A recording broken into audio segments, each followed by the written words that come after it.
called himself Milord Gower, who was at large in Paris, and he used to impersonate the Count of Saint-Germain in Paris salons. Yeah, and he had advised Jesus and stuff like this. And so that stuff gets repeated around, of course. Next thing you know, people are repeating it like it's true. Are mixed up with who said it. Yeah. And so, I think this is all just a big hoax. Yeah, I think. Well, I was going to say, I think it's stories mixed with stories mixed with stories. And once they get mixed up, you can never pull them back apart. This guy is telling these tall tales.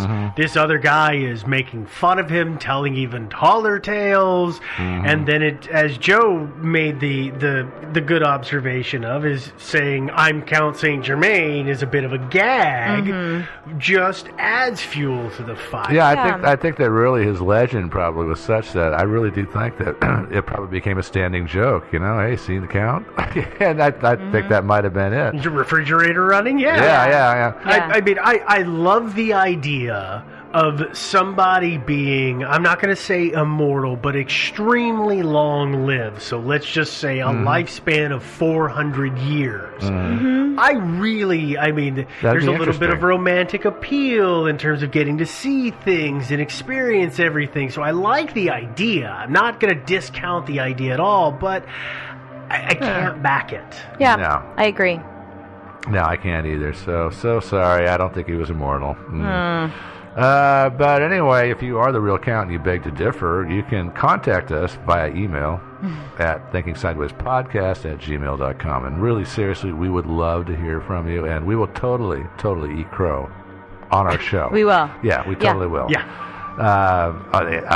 Just a few other odds and ends here. You can find our website also. It's thinkingsidewayspodcast.com, where you can leave comments. You can find our links to our episodes and also links to all the material that we cover in our episodes.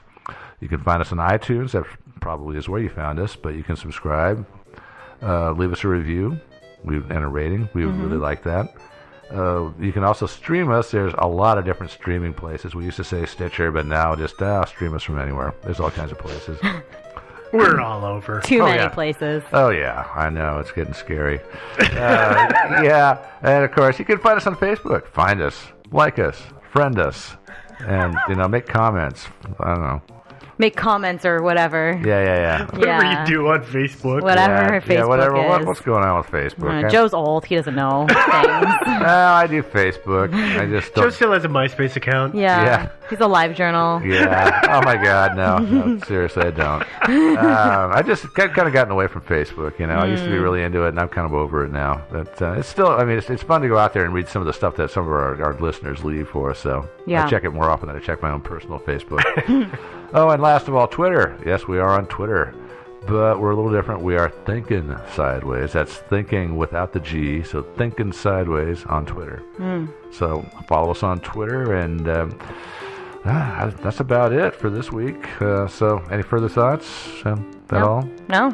Awesome idea. Yeah, no. Love the suggestion. Yeah. All right, well, that's it for now. Count, please send us an email, and we'll see you all next week. Bye. Bye, everybody. Bye, guys.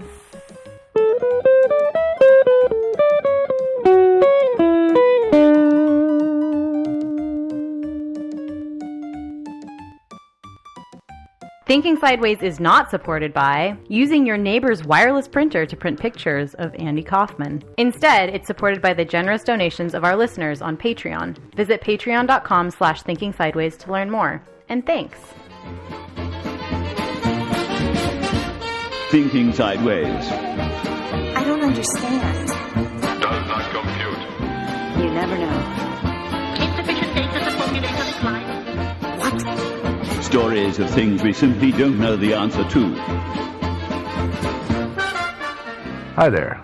Welcome to another episode of Thinking Sideways. I'm Joe, joined as always by Devin and Steve. Yeah, and this week we're going to talk about another cool maritime mystery, because you guys know how fond I am of maritime mysteries. Joe's favorite. I know. Nautical. Yeah. So this is a really kind of strange one. Just a brief overview. It's about the Carol A. Deering. And if you do any web searches on this, you'll find several really good pictures of the Deering. It was this beautiful 5-masted schooner that was built in 1919. And It's a schooner. it's a schooner, yeah. And it was a freighter, big one, 255 feet long, 46 feet of beam. But the Deering was in service for less than 2 years when one morning it was found run aground on Diamond Shoals off the coast of North Carolina. The strange thing about it is that when the Coast Guard finally managed to board the boat 4 days later, because there was rough seas, the crew was gone, completely gone. Well, there was one crew member. There was a cat, ship's cat, Mr. Snuggles. Is that really his name? No. No. That's a good name for him, though. It I is. like it. Yeah. Yeah. So we'll go with that one then. And by the way, I just wanted to say, we'll give a little shout out to Justin who suggested this story. Anyway, so Diamond Shoals has a reputation of not being very ship friendly. No. They call that area the graveyard of the Atlantic for Yeah, good it reason. really is just one giant bar north to south on that edge of North Carolina. And you can just see how it must chew things up constantly. Oh yeah, a lot of ships have been chewed up and spat out. But let's talk a little bit about the ship. As I said, it's built in 1919 by the G.G. Deering Company of Bath, Maine. So apparently these guys not only did shipbuilding, but they also ran the ships as business. You know, the Deering was a cargo freighter. They were design, build, got it, and yeah. operate, got And it. operate, Yeah. And apparently that was the last ship that was built by the Deering Company. As I said, 255 feet long, 46 feet of beam, and it had 3 decks, except of course in the cargo hold area. The interior apparently was, I hear, really nice, finished with oak, mahogany, empress wood, ash wood. Deck planking was hard pine. They pulled out all the stops on this thing, which is Yeah. weird for a cargo ship. Well, it kind of is, yeah. And the masts were made from trees chopped down right here in Oregon. Oh. Yeah, so that's cool. That was our contribution to this mystery. Oregon and then shipped all the way over to Maine. Uh-huh. Okay, Yeah. sure. Maybe they don't have tall trees over there. Not anymore, they don't. Yeah. The heads, that's bathrooms to you non-nautical types, were fully plumbed and had hot and cold running water, which is pretty luxurious because on a lot of old sailing ships, basically the head was a plank with a hole cut in it. And up at the bow of the hovered. ship, yeah, you either hovered or you went and sat on that and you did your business, you know, and then it just it just dropped into the sea, and And you hope there's no like big splashes or anything. yeah, you Yeah. hope not in rough sea. The original bidet. Yeah, really. Yeah. Yeah, actually, that could be kind of nice. Maybe. Yeah. What else? They had the below deck spaces were lit by electricity and heated by steam. So this was a pretty nice ship. This sounds nicer than the cruise ship I was on. Yeah, it does. The crew areas, yeah. This is nicer than that. Yeah, Well, you had hot and cold running water. We did. Okay. But, you know, yeah. corrugated metal interiors and All There right. wasn't a hole in the ground. that's true. So the cruise areas in the ships, I assume, are not nearly as nice as the guest areas. Accurate. Yeah, well, that makes sense. It does. I am not surprised. Yeah, it's about maximizing space, not luxury. Well, anyway, back to the Deering, the Carroll A. Deering. By the way, it was named after G.G. Deering's son, right? Yeah, it was. So I was just thinking about how, like, I bet you would run out of people to name ships after. Don't you think? Have you ever seen the names of ships? Like, it is obvious that they ran out of names a long time ago. Yeah. That's why if I ever get like a boat or anything like that, I'm going to name it the Enterprise. Yeah, Original. yeah, Yeah. the original NCC 1701. Mm-hmm. Yeah. Well, anyway, back to the Carroll A. Name it Deering. in a bottle. What? The name of mine would be In a Bottle. In a bottle? Okay, Yeah, my that ship works. in a bottle. Or maybe happens. Ship happens. There you go. There you go. Yeah. Okay. Anyway, such a nice ship. I really would not personally leave it to climb into a lifeboat, but that appears to be probably what happened here. Because, as I said, the lifeboats were gone when they found the ship, and the crew was gone too, Except for the cat. except for the cat. Mr. Cuddles. Yeah, Mr. Snuggles. Oh, Snuggles. Yeah. So let's go back to the beginning. In late August 1920, the Carroll A. Deering set sail from Norfolk, Virginia, and headed for Rio de Janeiro with a cargo of coal. The captain was William M. Merritt, and his son S.E. Merritt was first mate. With about 2 minutes into the voyage, Captain Merritt suddenly became very ill. And it's Not actually- 2 minutes. It was a little more than 2 minutes into the voyage, but it was Pretty quick. pretty quick. Like days or? Within a few days, I guess, something Okay. like that. Because So, like, they weren't they that couldn't far just- from Norfolk when they put into shore. And what was weird is they left Norfolk and they sailed south and then apparently turned up and went up to the Delaware coast and they put in a town in Delaware. I don't know if that's called, it's pronounced Lewes or Lewis, Delaware, but and so Captain Merritt left the ship along with his son, and they had to get a replacement. So the Deering Company hired a guy named Willis Wormel. It's a good alliteration. Yeah, Willis Wormel. So he was a new captain. Apparently, I'm not sure. I've heard that Wormel hired a sailor named Charles McClellan to be his first mate. Although I heard in one other place that the Deering Company hired the guy. I don't know. Yeah, I think it might have been the company that actually hired I him. would imagine that if it's Yeah. not his boat, he doesn't get a say to make the final decision. Yeah, so I'm thinking probably the Deering Company. Most places say that he did, but hey. But anyway, it doesn't really matter that much. There were 9 other members of the crew, mostly Scandinavians. In a lot of places, it says they were all Scandinavians, and that's not true. No. Yeah, but there were like 7. And then there was an American and a guy from what was The French West Indies. Thank you. Yeah. And there was and then the first mate and the captain. yeah, and they were Americans also, and the rest were Danes except for one who was a Finn. Mm-hmm. Yeah, the Deering got underway again on September 6th, 1920. Arrived in Rio in late November. So this is like, if you really want your cargo to be there in a hurry, you probably don't want to send it by sail, huh? I was just thinking how funny it is that, I mean, these days, like, ships will, get out of New York and 7 days later they're back in New York and they've gone all the way down to Rio de Janeiro and further. Yeah. Right? And in 7 days, it's crazy to think about how far we've come nautically. Well, and what's funny to me, I mean, I know Joe had alluded to this a little bit earlier, is the fact that it's a sail-driven ship in 1921 when we're starting to be able to power everything with coal and use oil. propellers and fossil fuel burning ships go much faster. Oh, well, yeah, they do. Yeah, Yeah. that's why eventually these sail freighters kind of fell out of favor. Yeah. I wonder if that's maybe part of why they made it so nice inside, is that they thought, well, if this whole cargo ship thing goes under, we can do, quick little refab and make it a cruise ship or make it a luxury sailboat or something like that. Passengers on board. That's a nice idea. I like Yeah. that. Yeah. And Or I wonder if that was the original idea. And then I mean, they were you know- like, just kidding. No, it's the original intent is let's put this into a passenger situation, except that suddenly the money starts going short. Like, okay, we got a punt. What do we do? I know, let's not finish the whole center of the ship. Let's just make it hold. Or even they Yeah. think, well, if we make this so that it's nice enough to get paying passengers, we can kind of kill 2 birds with 1 stone, where we transport cargo and people take a really long cruise at the same time. I don't know. That So could have we're been anywhere It's in just between. kind of weird to me that they would do that anyway. that is true though. But and even today you can hitch a ride on a freighter, and it's a lot cheaper than. So maybe that was the intent, was to have paying passengers as well. But anyway, they had none on this one. And Sure. lucky for those passengers. Yeah. Yeah. So it took them a month. It took them a little more than a September month. 6th. It took them 2 months. It took 2 them months. over Late 2 November. months. Yeah, over over 2 2 months months. to get to Rio. So the men all went on Liberty, and then Captain Wormel ran into an old friend named Captain Goodwin. I had no first name, alas. And they had a little chat, and Wormel told Goodwin he didn't really care for his crew all that much, and said he also thought his first mate, McClellan, was a worthless troublemaker. And Goodwin remembered this later.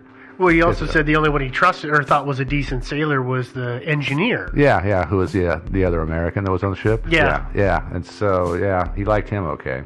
Yeah, the captain didn't sound like that awesome of a guy himself. What? At times, some of the things he said, and it just didn't sound like maybe he was the happiest old man, because he was an old man Yeah, at he was this like point. 66. I'm not sure that's old man, but that's getting up there. He's especially for 1920. In 1919, he is a old man by modern accounts at Careful. that time. There's a dude who's close to old in this very room. I don't want to alarm you. Not that close. But, yeah. But no, I mean, for the day and age, Oh yeah, for sure. he was definitely up there. Well, Particularly to be working on a ship still working. Yeah, I know. And he may not have wanted to be working. He may have had to be working. Yeah. Probably, yeah. I think in those days the life expectancy was I mean, what is it today? Like 72 or 75 or something like that for an It's American? higher than that. But, Yeah, but anyway. back in the day, it was... Back in those days, the- it was far, far lower than 66. late, He had already mid to late 50s, I think. Yeah. Okay. okay, where were we? The Deering set sail for her return trip on December 2nd. And in early January 1921, they put into Barbados for supplies and a little shore leave. So whenever anybody says they put into Barbados for supplies, I think like air quotes supplies, right? Supplies of my hangover again. Yeah. Well, you can't blame them, but actually, shore leave too, right? yeah, surely. I mean, after all these guys have been stuck on the ship for a long time, they need to get a little rest and recreation, right? So I've heard two versions though of what happened in Barbados. In one version, McClellan got arrested for public drunkenness and was thrown in jail, and then Wormel bailed him out of jail. But then, for some unknown reason, they had an argument, and McClellan threatened Wormel's life. That's one version. Another version, and this is the one on the Wikipedia page, McClellan got drunk and was complaining to the captain of another American ship about Wormel. And then later that same captain, along with his first mate and yet another ship's captain, overheard McClellan saying that he was going to, quote, get, unquote, Wormel before they got back to Norfolk. Being ship captains, of course, they didn't really take kindly to that kind of talk. Yeah, that's not a good thing to have rolling around. No, not really. And so apparently they got him arrested, and then on January 9th, Wormel bailed McClellan out of jail, and then he rejoined the crew of the Deering, and they set sail for home. In retrospect, Wormel probably should have just let him stay and rot in jail and just gone without a first mate. I mean, who needs a first mate anyway, right? No one. Yeah, exactly. They're overrated. Yeah, Totally. I think so. I don't have one, and I'm doing just fine. Wow. Nice. Okay. 20 days later, on January 29th, the Carroll A. Deering sailed past the Diamond Shoals lightship, and they hailed it. The lightship keeper was a man named Captain Thomas Jacobson, and he reported that a thin, red-haired guy with a foreign accent yelled across to him that they'd lost their anchors and chains while riding out a storm south at Cape Fear off what they call Frying Pan Shoal. Sorry. Yeah. For those, not me, because I know, but other people who might not know, what's a lightship? A light ship? Oh yeah. Okay, lightship. That's a good point. Well, it's like a mobile lighthouse. They actually, at Diamond Shoals, they actually at one point attempted to build a lighthouse, and they had problems with it. They built an enormous caisson on shore, and then they hauled it out there and tried to set it on the seafloor. And they were going to build their lighthouse on top of this, and it immediately started settling at an odd angle, and there was just basically nothing they could do about it. Mm-hmm. So after expending, a bunch of money trying to do this and not succeeding, they just decided, screw it, we'll just have a light ship instead. Okay, so it's just a ship. It's a ship that's got a beacon on it, just like a lighthouse. Okay. And light ships were probably one of the most boring, horrible things to work on. Yeah, it was because not, a normal ship, you've got stuff to do, you're moving about. Mm-hmm. On a light ship, you drop an anchor if you can.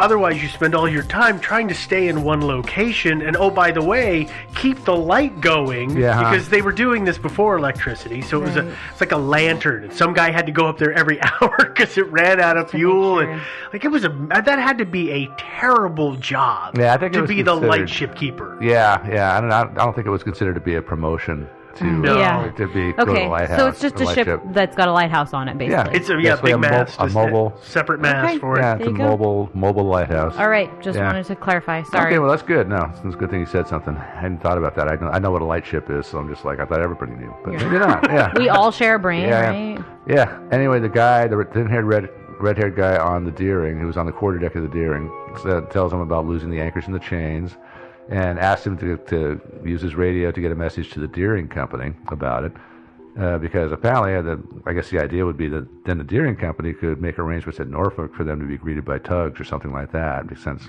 they couldn't just sail in and drop anchor. True. All they could do is sail in and sort of like sit there drifting around until they bumped into something.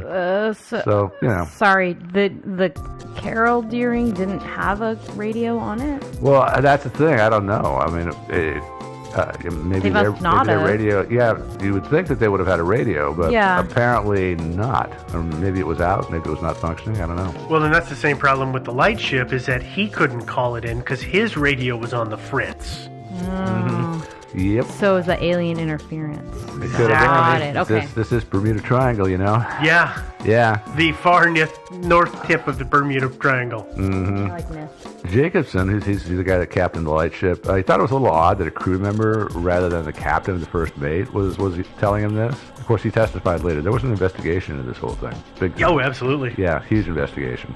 And Jacobson also thought it was odd that the entire crew seemed to be just hanging out on the quarterdeck of the ship. But anyway, other than that, you know. Yeah, what else can we make of it? Yeah, what are you going to do? He made a note in his log about it. The Deering continued sailing northward. And by the way, the thin red-haired guy fits the description of Johan Fredriksson, who was the only member of the crew that had red hair.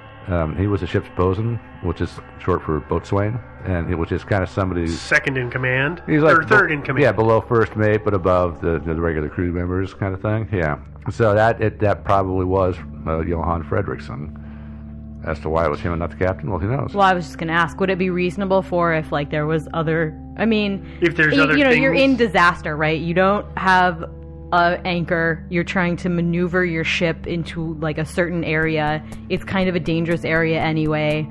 Also, you know, like, maybe you say, all right, it's me and my first mate. We're going to be here. You go stand down there and yell if you see someone and tell them what's going on. Yeah, it might have been that maybe they told him to do it because he had the loudest voice. Yeah. Of all Yeah, I the was British gonna Or say- he would stand out the most with the red hair. Yeah, I don't know. Well, the weird part about that, though, is that they were obviously able to sail up next to, close to the not light far ship. from, yeah. So they obviously weren't out of control in some disaster scenario. Mm-hmm. It's not as if the ship was sinking out from underneath them and go scream for help, because all he yelled was, "We don't have an anchor." Yeah, Right. we're kind That's true, but I mean, it is dangerous, right? I mean, it's a light ship, right? Yeah. So it's marking, hey, maybe don't come here, right? And you want whoever is the absolute best at steering that ship to do the steering to get it close enough to yell, but far enough away to not run into it or run aground. Yeah, or... that's the thing is that to maintain control of the ship, you have to keep it under sail. Right. You know, and so. But that person was likely not the captain, because the captain apparently had some vision issues. Apparently,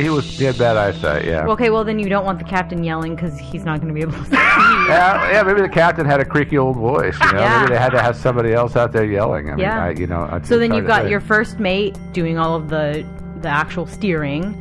You've got your boatswain out there yelling. You've got the captain trying to keep everything under sail or asleep. Taking a nap. You know, whichever. Maybe the captain's, like you say, taking a nap, or Mm-hmm. maybe he's dead.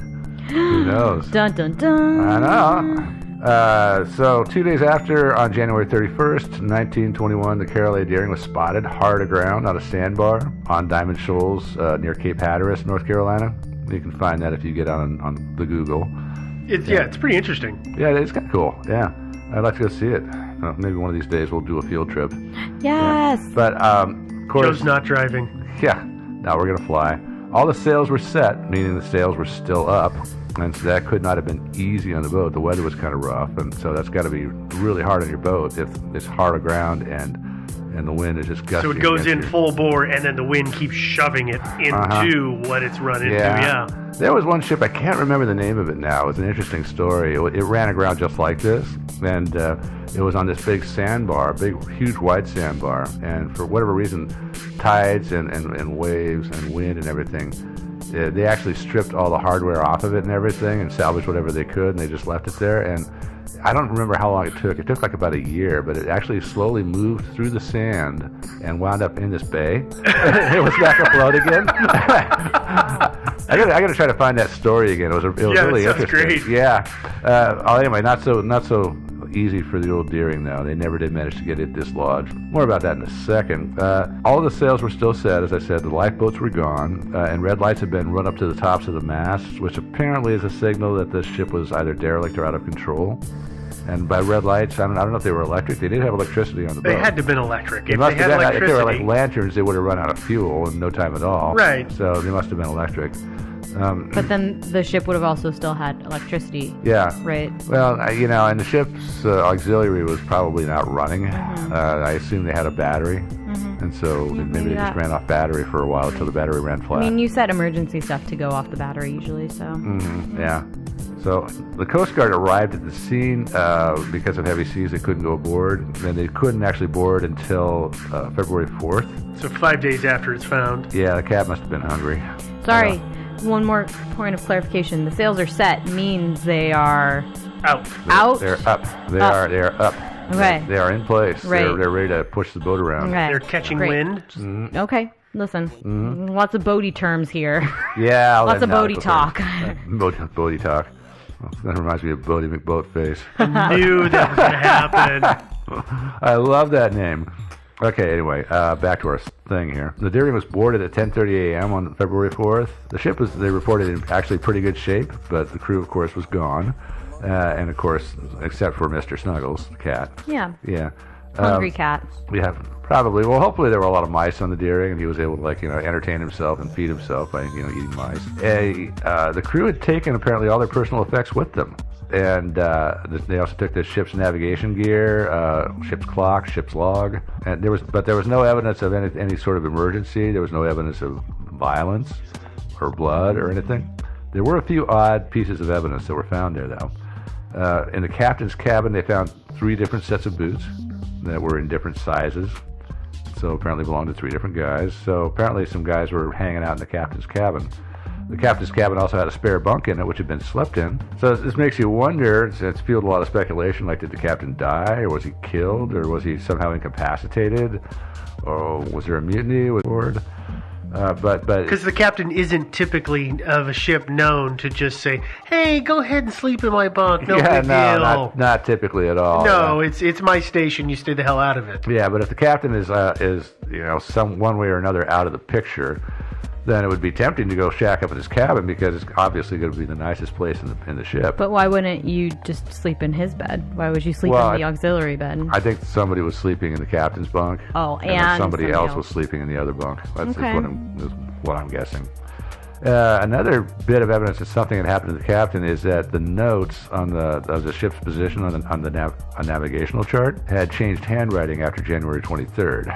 So if something happened to the captain, it must have been about a week before. But it was That makes different sense, yeah. handwriting. Yeah, he was. Yeah, something happened. Maybe he got sick. Maybe he died. They buried him at sea, or something more sinister than that. We don't know. But as for the Carol A. Deering, alas, and this truly is sad actually, because she was a neat old ship. But they tried to tow her out to sea again, and they couldn't get her unstuck from the sandbar, and so they dynamited her in early March.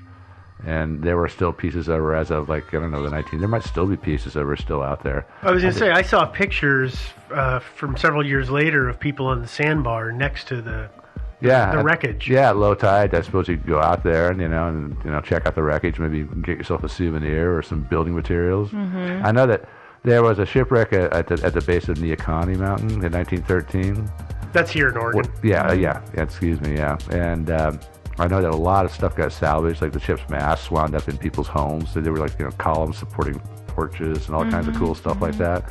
All the locals go down and there's good building materials down there. Absolutely. Plus, it's got a great story, right? Yeah, totally.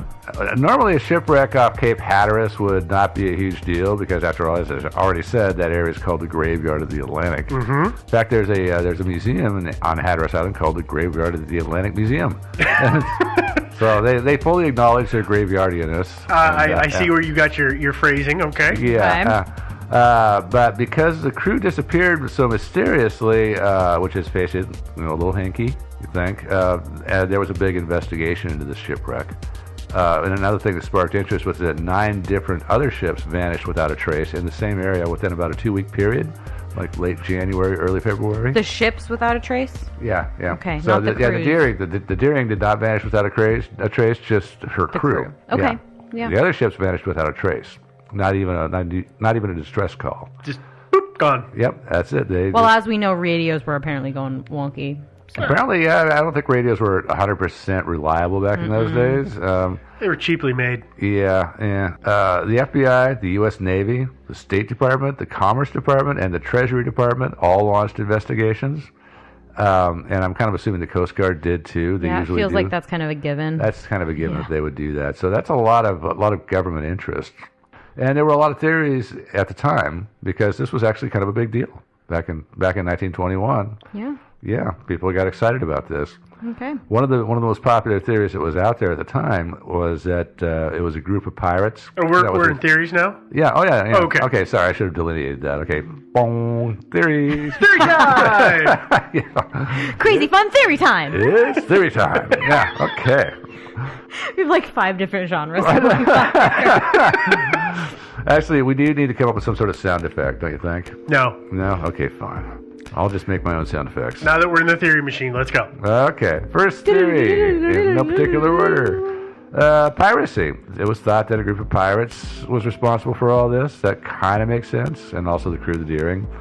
There's no real evidence. None was ever come up with. Nobody was ever caught pirating a ship. But piracy is still a common thing even today. It